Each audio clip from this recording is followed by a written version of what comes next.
Welcome back to your afternoon show here on 980 CFPL. I'm your host, Jess Brady. There was a lot that was contained in the throne speech yesterday.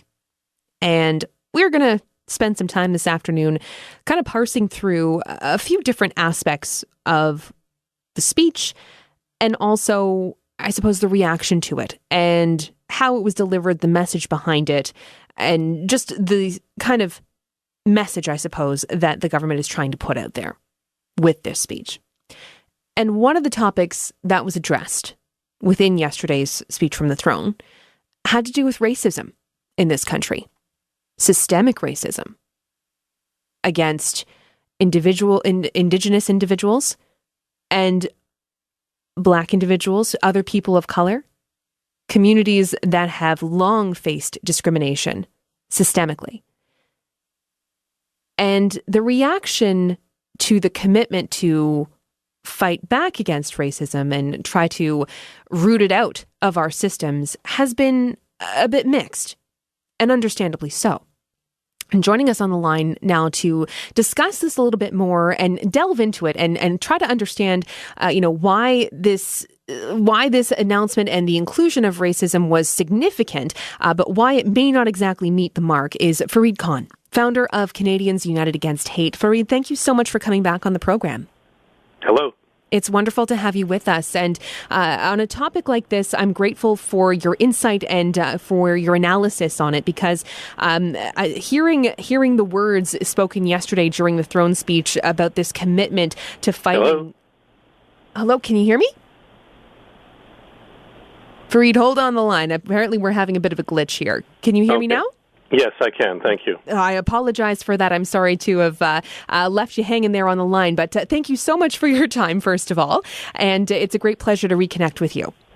Yes, well, thank you very much for having me on and to discuss some important news out of the throne speech. Absolutely. And as I said in my little preamble here to our discussion, it was good to hear the government talking about this issue, which has obviously been thrust into the spotlight in the last number of months. It should have long ago been there, but it is in much more conversation now in the general public.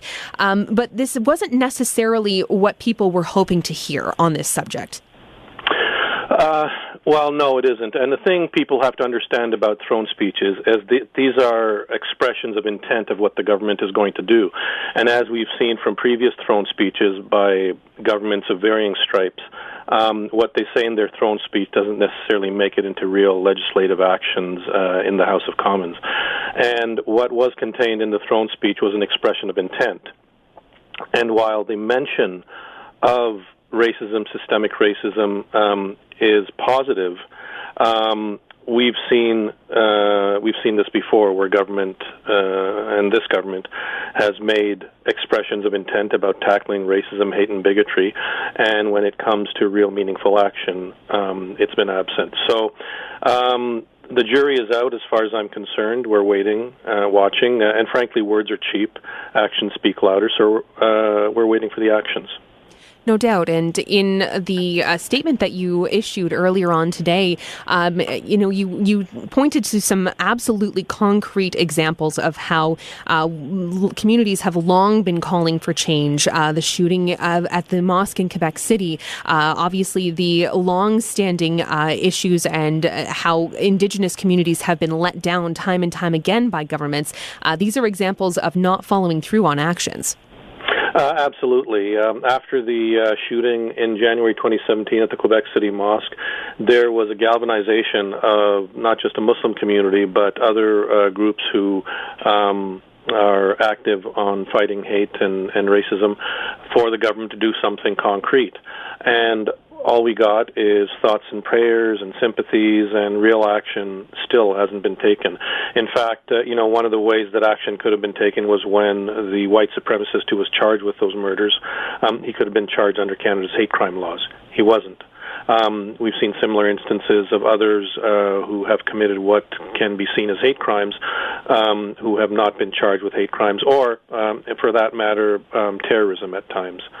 So, so that's one example, and certainly the the situation of Indigenous Canadians, Indigenous people across the country, this whole effort at reconciliation, I think if you ask Indigenous leaders, they would give a failing grade to politicians across the country. Certainly, and there are long-standing and ongoing issues where I can absolutely understand people looking at that speech, that intent, as you so aptly described it, that message of moving forward, what they want to do. They could see it as very much being just the status quo carrying forward.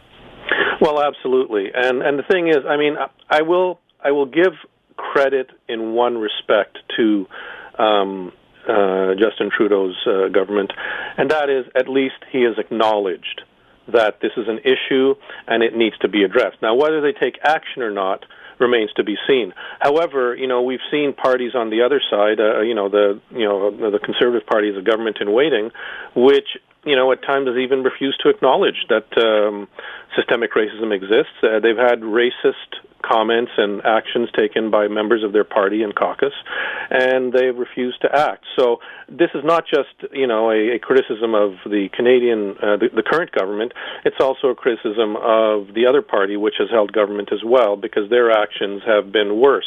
And what we want to see, though, from this statement in the throne speech is we want to see concrete actions. Canadians across the country who are sick and tired of platitudes and empty words, we want to see the government take actions, not just on issues of systemic racism, which is sort of just a general aspect of racism within society, but also specific issues of hate. So, for example, just recently, the head of the Canadian Army admitted that the issue of white supremacy within the ranks is a far bigger problem than they had previously thought. There was a man arrested yesterday in the Kitchener area where he attacked two Muslim men, and there was another incident also in that region which is still being investigated. These sorts of things continue to happen, and there is an active white supremacist movement in the country which CSIS has said is more dangerous to national security than foreign-inspired terrorism, and yet action is not being taken, and we want action.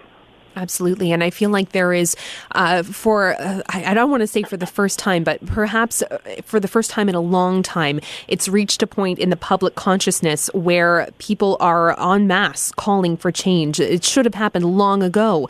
But it feels like there is a much better understanding now of the stakes that are at play here. Oh, clearly. You know what? If we want to see what the future holds, if we don't act, all we have to do is look to the United States of what's happening there. Now, we see ourselves as better than them, but the fact is we have a racist history and a colonial and genocidal history similar to what the U.S. has.